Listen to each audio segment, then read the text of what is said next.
So in this video, we're going to go very deeply on how I like to optimize my creatives using data and a very data-driven optimization framework.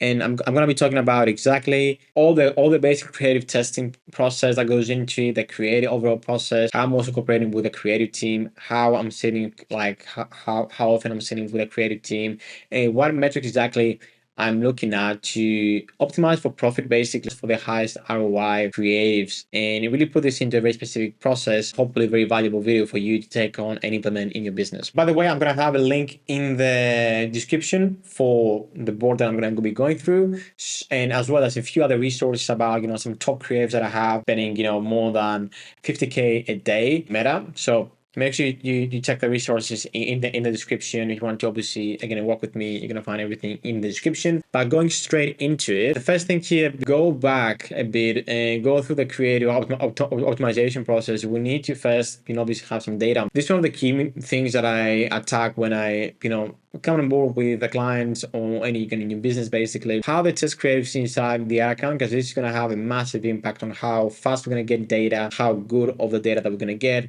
and how fast we can optimize the creative, which is going to be the most important thing here to really scale. Is you need to have a campaign that's just creative for creative testing. Again, this is why it's probably going to give us the best approach in terms of like gathering data for the creative team and also for scaling, because we need to do the testing obviously at like a lower budget, because everything is going to be unproven from a creative perspective, and then have a separate environment where we tell Meta to really scale. Now, the strategy for the account is going to be a different video, but again, just to very specifically showcase how I like to structure the creative testing. It has pretty much 10 to 20% of the total budget. We use only for testing new concepts. Nothing that is proven is going in there. And really protects your main campaign from unproven creative. Like I said, usually it's 20% of the budget. It can get all the way up to like 40-50% for two reasons. A, you may obviously need to be you probably are a new business, like a relative new business, so it makes sense to have a bulk of your spend into creative testing, because you see very early on you haven't really scaled.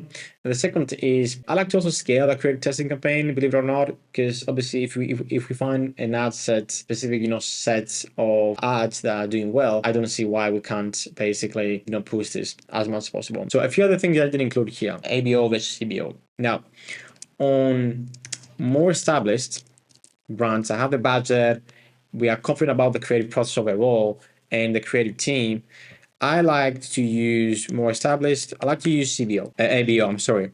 I like to use ABO. And the purpose is that you get more control. I want to test this concept. I'm going to isolate spend behind it. I'm making sure it's going to get spent. And in that way, I'm going to have the data to report back to the creative team, and so on and so on. On the flip side, if you have a low hit rate, I like to use CBO, because that helps us really to be as efficient as possible. Now, that doesn't mean on some accounts I like to use CBO at scale. On some accounts I like to use ABO maybe in those early stages. There's no right or wrong answer. Usually, I'm in the notion. Usually, my thinking is I like to give Meta the heavy lifting, because he knows better than me. So I like to also do CBO when I'm creative testing. Where it gets a bit tricky is where if I really want to isolate some concepts, I'm at scale and I really want to, start getting, data behind everything. I like basically to, have that flexibility of controlling the budget. Now, either or works. It's not something that doesn't work. With one, you're probably going to get a bit more efficiency, because you're leaving Meta do the heavy lifting. Probably gonna pour the budget into one ad set. But the ABO, again, you're probably gonna get less efficiency if you're not really hands-on with the optimizations and the budget adjustments. And in general, just because it just requires a lot more budget, but you're probably gonna get more control. So up to you to kind of decide. Again, if I would want to if I would have the budget, I'll probably start with ABO, and then it's very easy to change between the two if you're really struggling. Now, the next thing is metrics hierarchy. The next step is like, which are the most important metrics to take a look at first? So we get the data, we test how basically are the most important metrics to take a look at. And I think the best thing to do is, I'll do this kind of visual, excuse my drawing skills. The most important thing would be obviously our targets. So it's going to be ROAS, CPA, or CAC, probably CAC as well. Again, those are going to be, maybe if you have obviously a tool like Triple, where you can measure CAC or like NCCPA or NC performance, basically.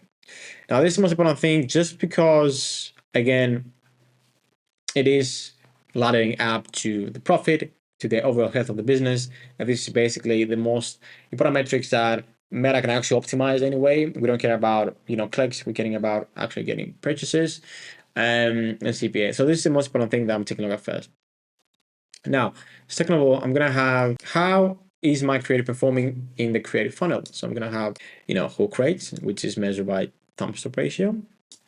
I'm gonna have hold rate, and then I'm gonna have CTR. Those are the most important metrics. But some of the other stuff I like to do is click to purchase. Like what's really the intent behind my creatives and people are clicking through.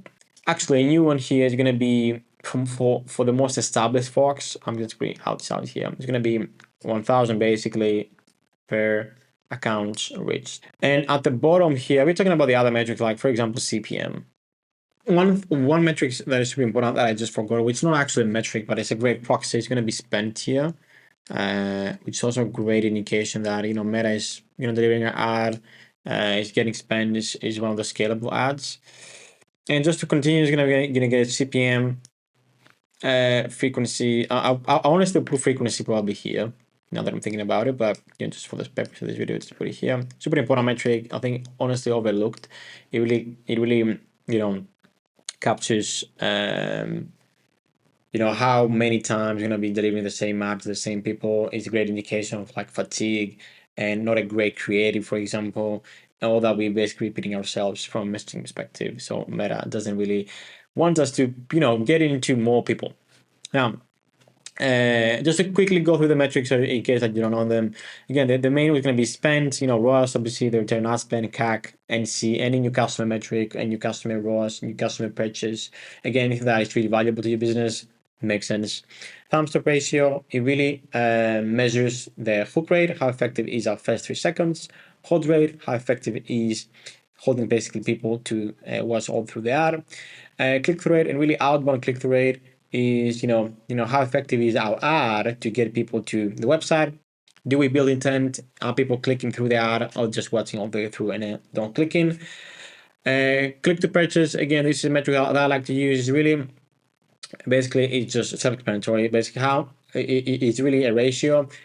How many clicks lead to a purchase? So it's really measuring the overall alignment from a creative perspective all the way to purchase, which means from messaging to purchase. If the messaging is not really there, click to purchase ratio will be very low. Again, 1K per account reach, again, is more advanced, probably for those high spending accounts, but it's very, very important to see, again, if Meta is reaching new people and what's the cost of that, which again signals that we need to have newer concepts, more diverse concepts as well. CPM self-explanatory as well. How much it costs to basically deliver ads to Meta.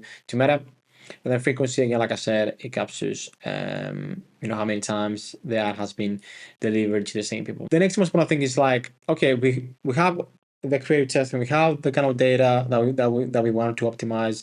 How actually are we going to be optimizing? How are we going to reading all this data? Now, I like to use motion.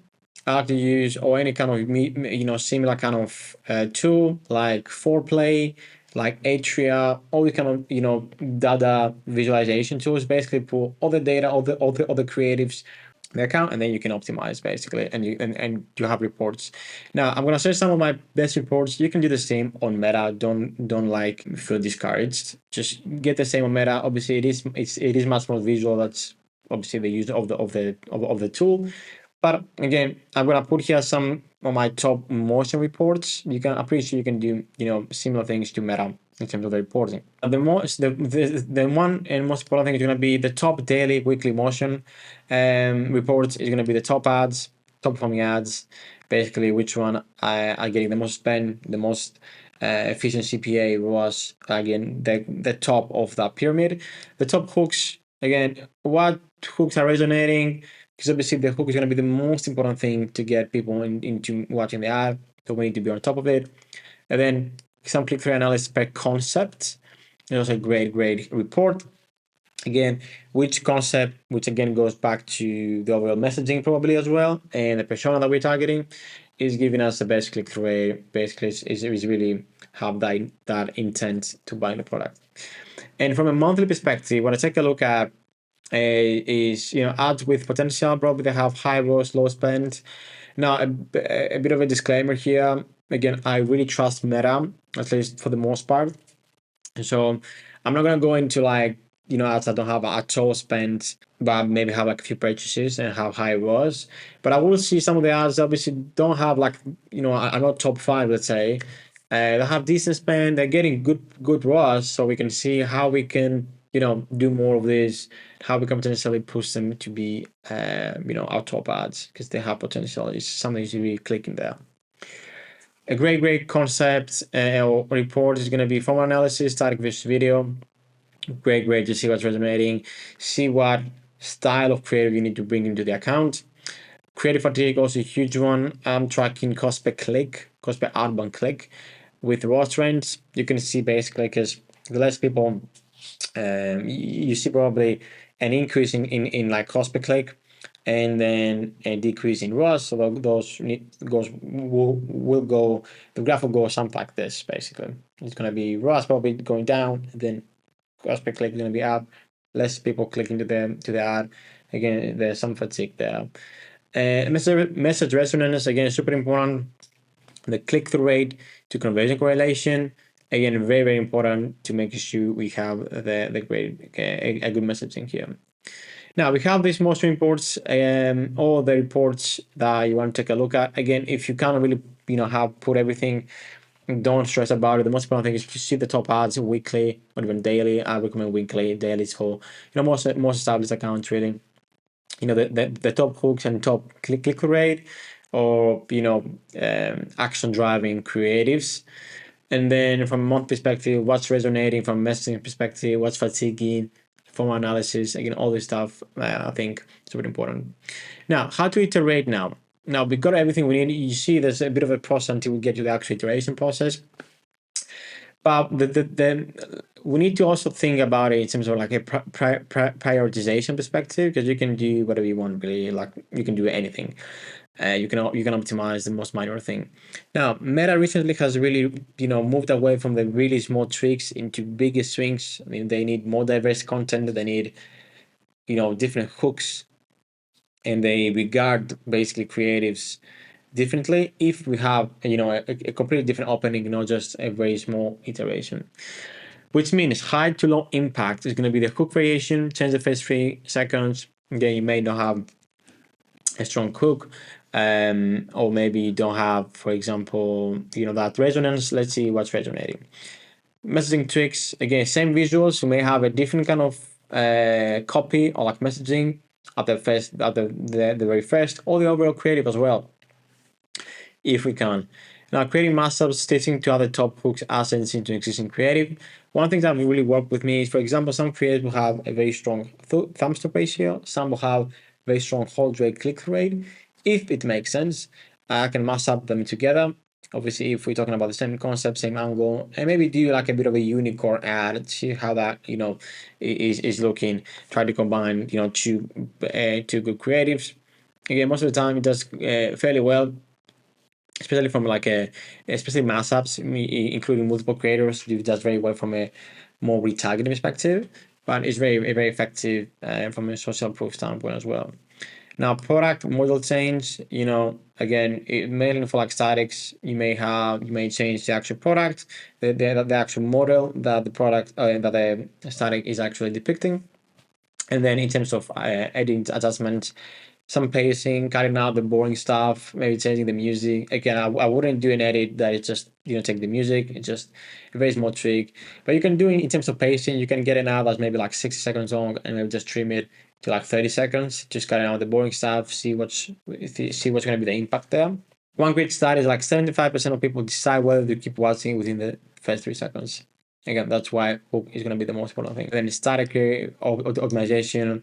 Again, it can be color headline, the actual frame, like I said, using integration, layout, again, native formats, usually get low CPMs because obviously they are very native to the platform, like screenshots from iMessage conversations, rated conversations, notifications, anything that's very native that people are really, really used to. Again, a very pro tip here is you don't need to obviously just redesign. Like you can basically get the same message that has worked, but in just a trading native format. So you can put a format that has worked, or a messaging that has worked, a very key message for your business, and just put it into, for example, a kind of post-it note ad or like a screenshot ad. So you can obviously retain the messaging that is working, but try to see if you can get basically more reach by getting into the trends, quote unquote. Now, super important thing is how to spot fatigue. Okay, we got all the kind of edits here. We're running the ads. How do we really spot fatigue in terms of the optimizing from a data perspective? Now, the key thing is that here, like I said, from a fatigue is going to be high cost per click or cost per outbound click is one of the things that I take a look at. And falling ROAS, again, less people are clicking, less engaging ad, obviously less people are delivering the products. A click through rate down, again, which is a bit of a logical impact if we have cost per click rising. And then also a huge thing here is going to be frequency after like 3 or 4. Basically, again, what we just went before that, again, Meta just doesn't want to really push it out to the next set of people because it's just fatiguing. It doesn't think that it's basically rewarding the people in the platform if it pushes it out. What do you do? Iterate. Again, the first thing is going to be the hook or angle to refresh. If it's a topic from your ad. Here, you also need to obviously not small edits. We need to do new concepts. So don't overly trick and make sure you stick to the proven angles as well here. Yes, but again, that's a bit of a note based on where you are in terms of the spend levels.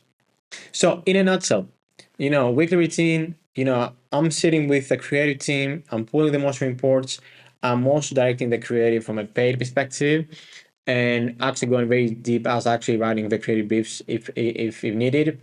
You check where spend is allocated from Meta, you do your identify fatigue, extract the insights, you plan new iterations, and that's a never-ending cycle, really. And then monthly, you want to take a step back, go a bit more macro level, what has really worked, which concept, which messaging has actually worked, and how we can shift the strategic direction of the creative path overall.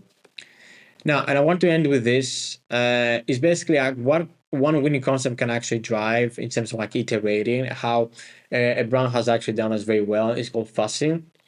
And that's why the around brands I highly encourage you going into the ad library.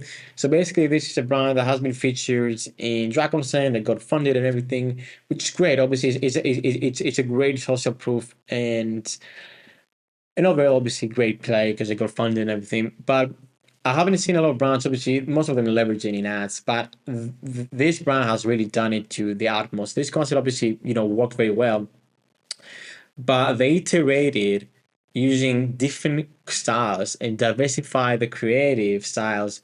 So they basically have hundreds of winning ads. Obviously, I'm not inside the ad account, but I'm guessing just because I run them, they have multiple, at least tens of ads in this concept that are doing well.